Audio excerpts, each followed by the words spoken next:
podcast. Thank you so much for joining us for a very unique topic that we're launching into today. I would love to introduce our two speakers who not only were part of our marketing for this with a beautiful photo of them doing their job so well, and they're both here today to be our experts.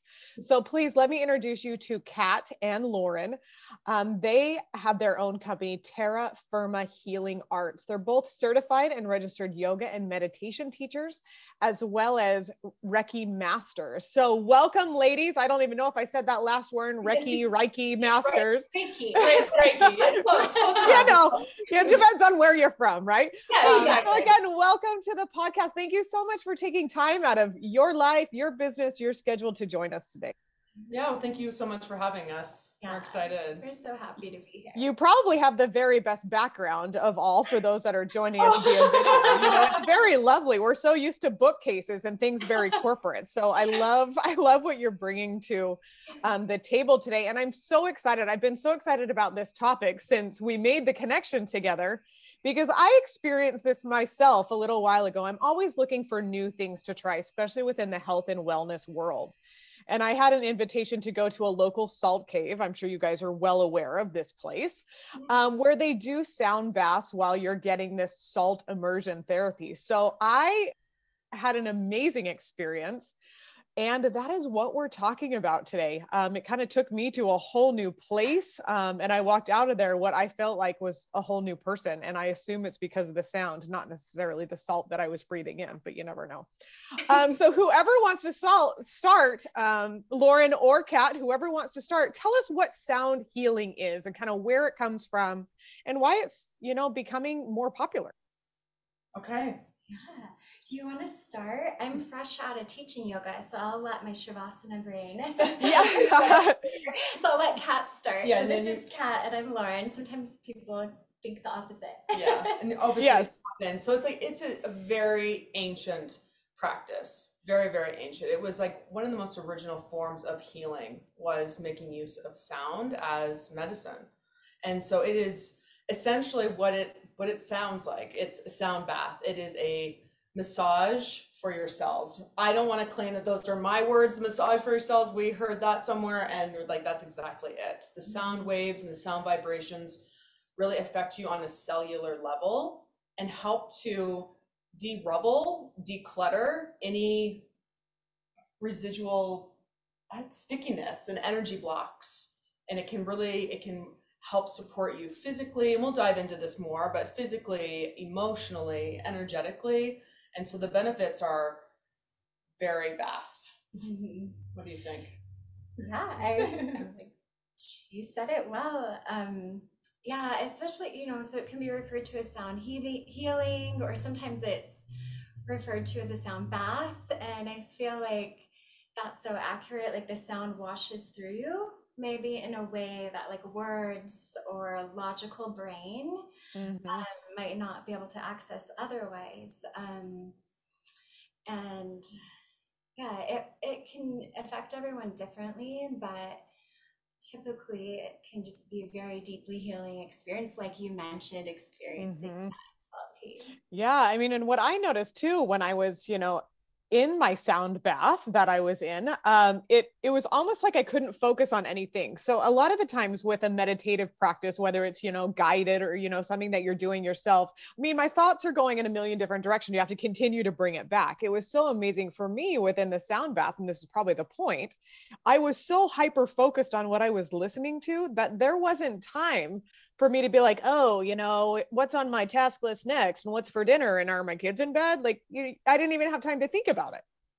Yeah, exactly. Yeah. It's all encompassing. It draws the mind in, it draws the heart in, it draws all of your senses into the vibration of the sound, which that is what can be so potent in terms of like a healing modality, is that the mind, yes, maybe sometimes it might pop in, but then immediately it moves with the vibration. Absolutely. And the vibrations are changing so frequently, that again, it's, always I don't want to say exciting because that's not the point. You want it to be calming and relaxing. But again, there's always something that's happening. We can get one of those drums. Yes, exactly. So yeah. Enticing maybe, or just there's always something new for the brain for the mind, yes, to like focus on. Yeah. It's like a constant like anchor back to Presence, the present moment and to sensation.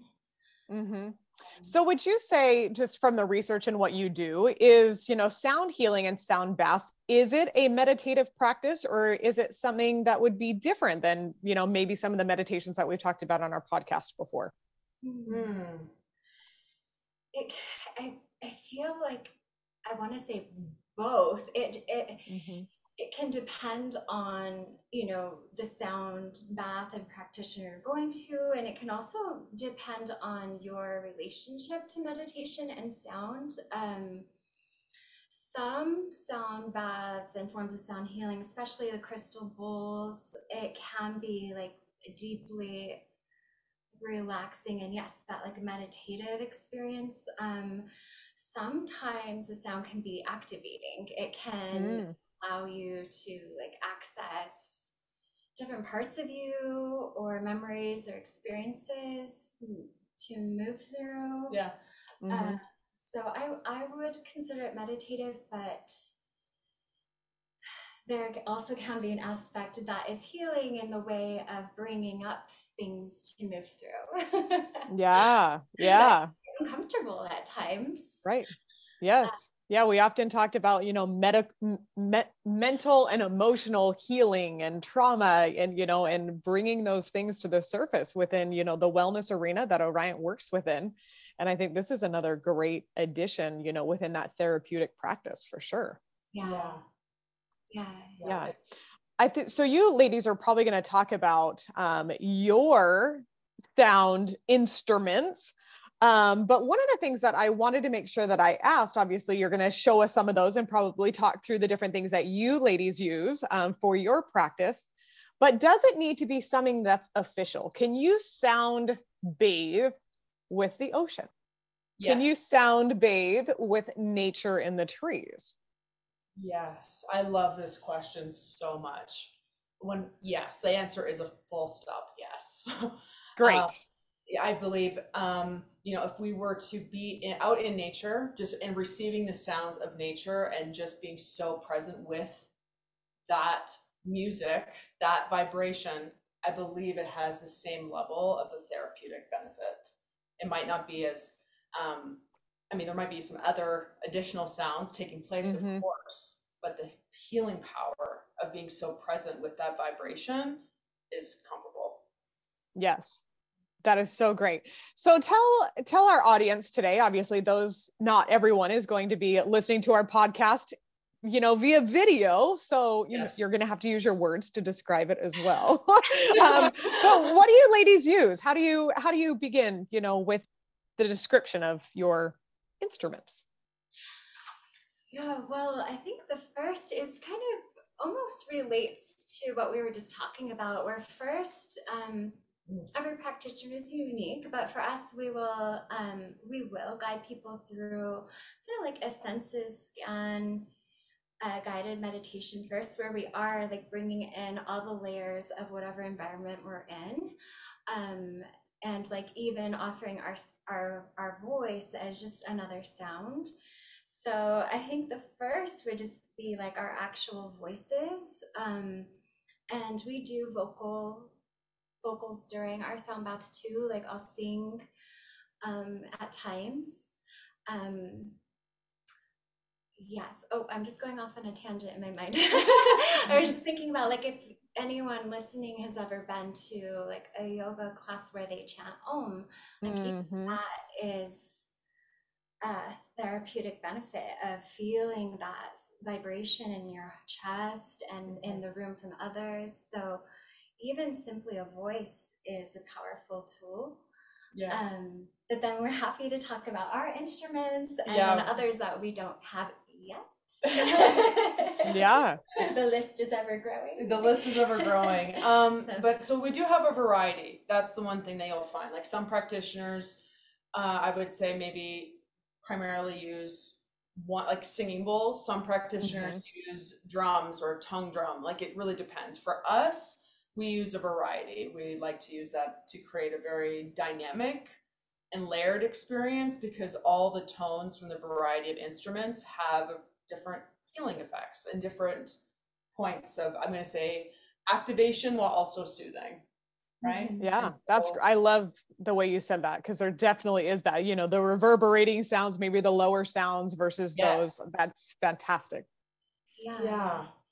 So we have a crystal singing bowls, and I would say that is a very, how would you describe that experience?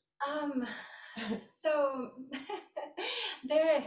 I would feel like overall they're quite soothing. Although sometimes you can really get them going in a way that reverberates through the room, that it can at times elevate sensation.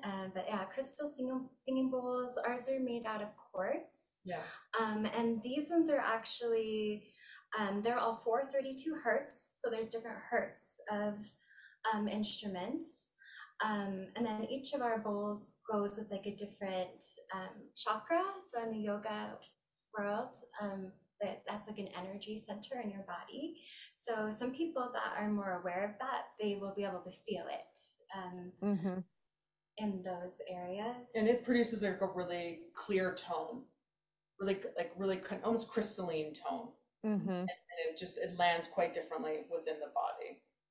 Let me look. I'm looking over at our rattles. We have a variety of rattles. I don't know what you can see or what you want us to play them now, but we have different rattles. So this is a sistrum. This is from Egypt. So very ancient tool. And then we have this little rattle with shells.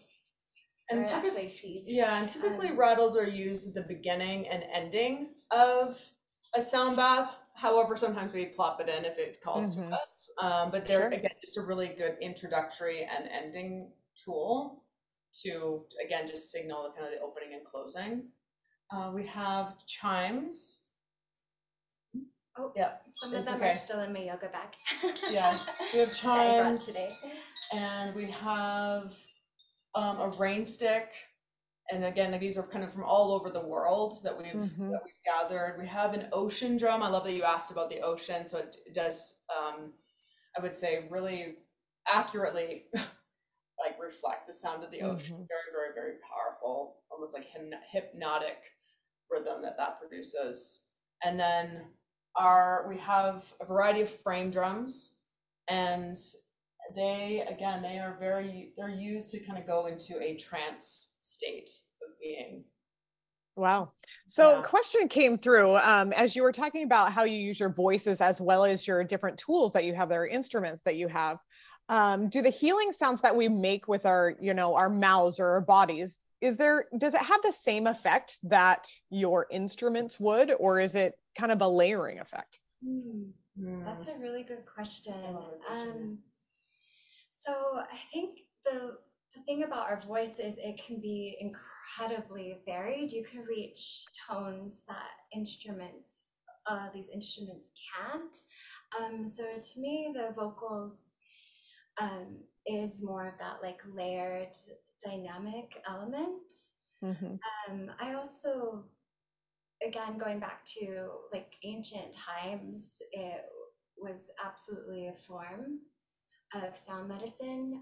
There's something even just soothing about being sung over. And then even using your own voice, if you were doing your own chanting or singing, that can be very powerful on an individual level. So I hope that answers the question. Yeah, it does. Yeah. Experimenting with that too, like a variety of tones, like whether it be very, very low and you really draw that sound in from the diaphragm, and then also seeing what happens as that tone gets higher and it lands like in the heart space or in the throat, and just seeing how that you can play with it, like how that vibration feels within your body. Like that's one thing I find so interesting and ever changing with sound is our own relationship to it, and that it is so experiential and unique. And so I say curiosity and play is the best ways for individuals to just feel into their personal relationship to vibration. Right. Yeah. Yeah, I think that's great. And you guys did touch on a little bit as well, kind of about the benefits of it. Obviously we've talked a lot about the mental and emotional, healing properties, but what about the physical aspects of it? Whether it be what you all have experienced or what research shows, what about kind of the physical benefits of sound healing? What can be seen or shown?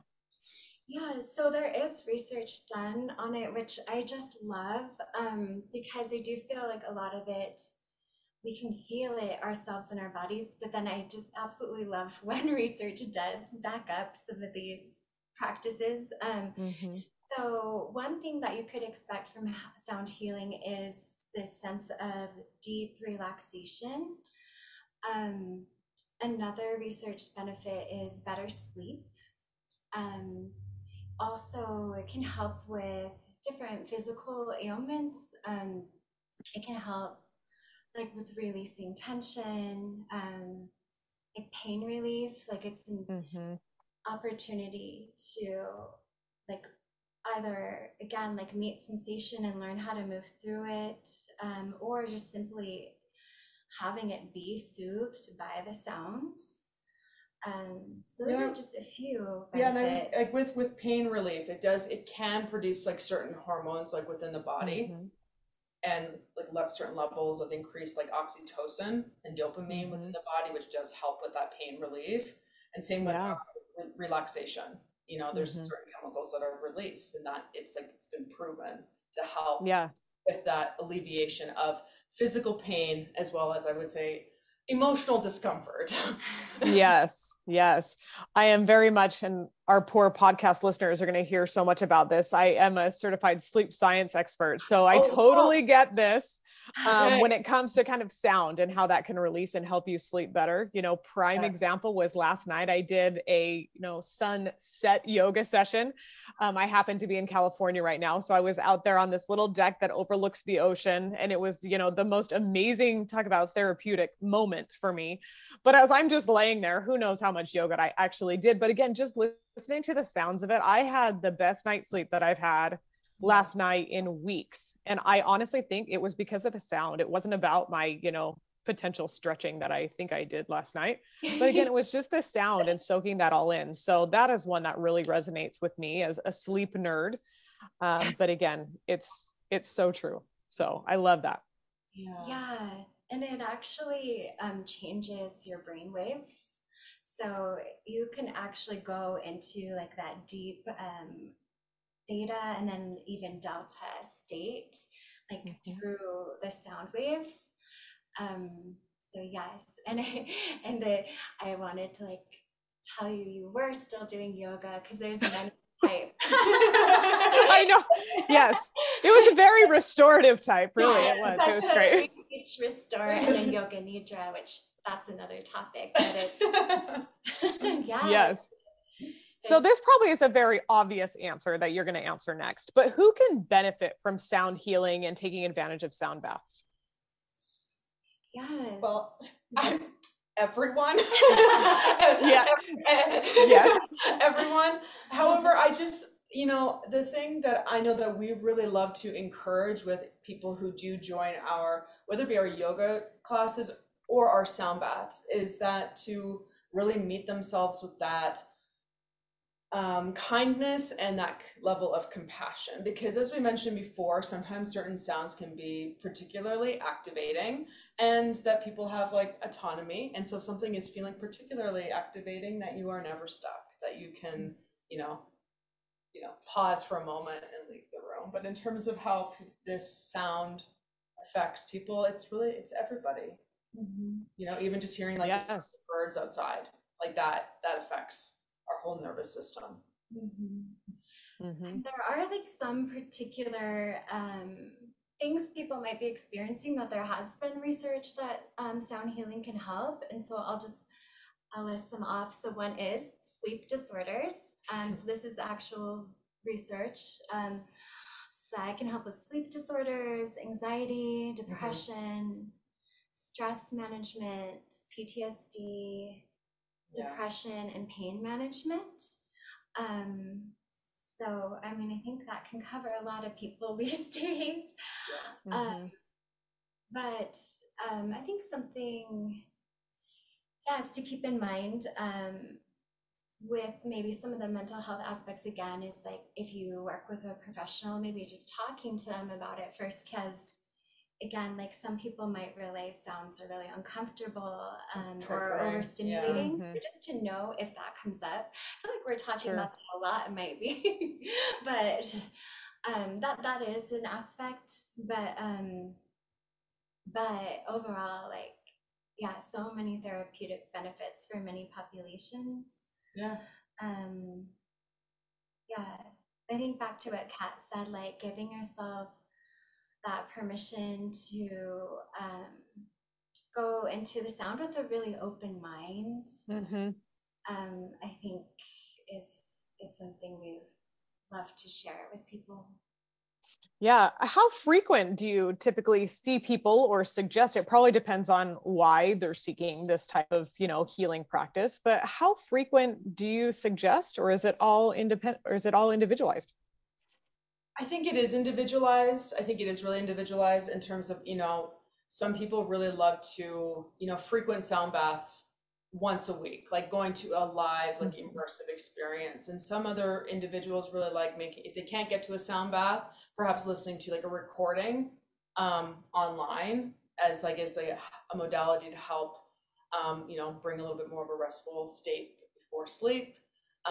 Or just actually to even bring forward energy throughout the day. So, Would you say that a recorded sound bath has the same benefit as, having someone do the bowls for you live? We're both pausing with that. Dumped. Yes, well, I think how I feel about it is like a recorded can like absolutely be beneficial, but there is just something different about being in person. Yes. Part of it might be the community and that shared space, but even like the vibration is the palpable. physical, palpable vibration. Yes. So I would personally say it's a little more powerful in person. However, the pause was like, it's still beneficial if you can have it live. Yeah. Like don't discount the effect of listening to something recorded, especially if you put on headphones. Yeah. I was even just remembering, like, I might be saying the word wrong, but binaural beats. Yeah. Is another where you can hear it goes back through like both hemispheres of your brain. Yeah. That could be a really nice one, especially for a soothing one. Yeah. So there's a lot online that you can access. Yeah. And then in terms of being able to find sound baths within your community, oftentimes they're found at yoga studios. But I would say if that's something within a variety of communities, if that's not something that is easy to come by, perhaps looking up online, like Eventbrite or meetups, because particular centers sometimes hold sound baths. Yeah, that's great. I will definitely put some of those in the show notes as well, because I think there's, we have our Orion community across the country. So I wish they were all located where they could come and see both of you at Terra Firma Healing Arts, but unfortunately we're not all here. Yeah. So yeah, I think that's great. And you're exactly right. Within yoga studios, that's how I discovered it for the first time. And then, like I said, they've kind of put it within different environments. To your point, Lauren, to have the salt cave with a sound bath. Again, it was so environmental at the same time. You're laying on this beautiful sand, and salt floor. So it was just one of those where it was that full experience that was so immersive, that was wonderful, that it probably wouldn't be the same as if I was listening to it on my own. So yeah, and sometimes they're even outdoors. Like those are our favorites. So you get the birds, or sometimes you'll get these. So sometimes they're offered on retreats.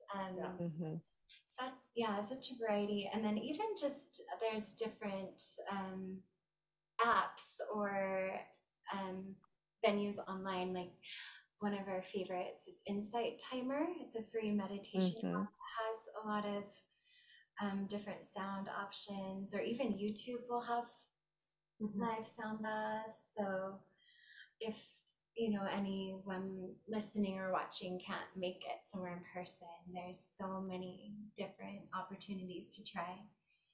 Yes. And a lot of the time too with Insight Timer, and I think Calm is another one that has some of these sounds on there as well. I didn't even recognize that it was a sound bath until I was like, oh, that's it. Until I actually saw it done. I was like, you don't have an idea what that sound is of what, you all do on a regular basis, until I was like, oh, that's it. It is a sound bath, but until I saw it live, I didn't know what the sound was coming from.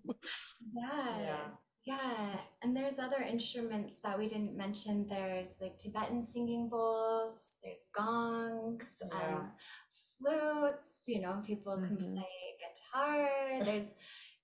There's so many options of sound. Yes. And I want to give, all of our listeners, hopefully it'll come through okay on the recording, but I want to give them a little taste of it. Hopefully the sound will come through, but I would love, as kind of our closing question before I let everyone relax for just a few minutes, hopefully, is, what is your best advice as experts within this field for people who want to give it a try and be successful? Lauren and Kat, you already mentioned giving yourself the grace, to do it and feel and explore. But what are some other tips that you would love to throw out there for maybe people that are brand new to a modality like this? Well, if you were going to go to a sound bath live, I would say just imagine that you were at home with your most comfortable belongings. Bring a pillow, bring a blanket, wear clothing that is really loose so that you can just allow your physical body to really melt into the moment. That I would say that's one layer. Like if it's like first time, and that might be something that you like to continue. It's being really, really cozy, and it just allows the body to really surrender into the moment. Yeah. To add to that, like an eye mask can feel really good. So just on a really practical level. And if you're going to a center, you can always ask them ahead of time, or they might have it listed. They might have some of those things, but we always welcome people to bring comfortable things. And then, again, just back to that openness, because it can even be different for you each time, even if you went to the same place in person, just depending on how your human is feeling. I was gonna say who you are that day. How your human is moving through the world that day. It can be different. So I think that is what I would share. And I'd love to circle back to there are some sounds, and I will fully admit there were some tones, I don't remember if they were high or low, but it was almost kind of uncomfortable. They don't last forever, but again, you're like, whoa, it's really, really heightening at times. Again, they don't last forever. So circling back to what you said, it's okay to be uncomfortable, and also to step away from that. And I would say, and with that too, it's like, is remembering and reconnecting to your breath. That your breath will be a space that you can come to meet that joy and also that discomfort. And with that discomfort, allowing your breath to be full, like right deep down into the belly, to just allow the breath to hold that sensation and to help support that energy moving through the body. Yes. Yeah, definitely a new self-care, something that people can try. We've talked so much about self-care over the last couple of years. As I'm sure you ladies know, with COVID, it became a number one catchword out there.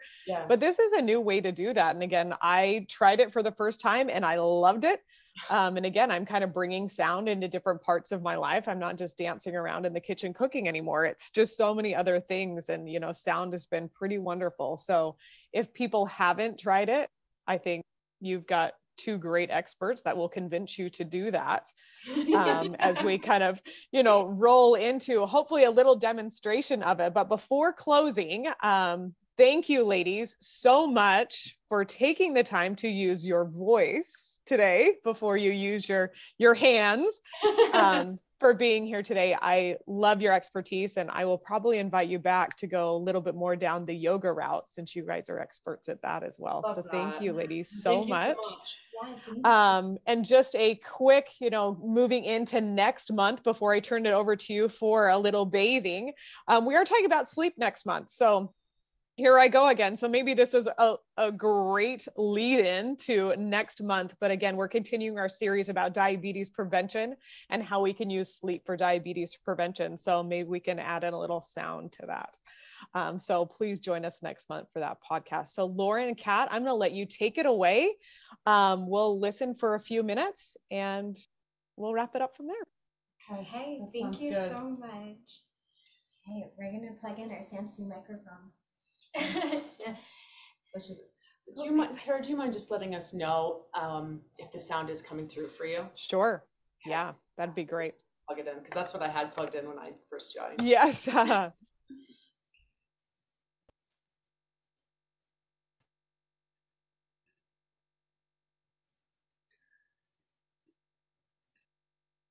Can you hear me?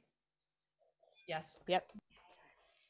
And so as we go into the sound, just allowing yourself to feel held by the surface under you.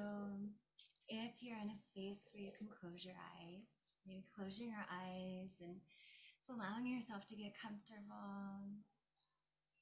Just opening up to the experience, and especially just allowing as we begin some deep breaths.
thank you, ladies, so much.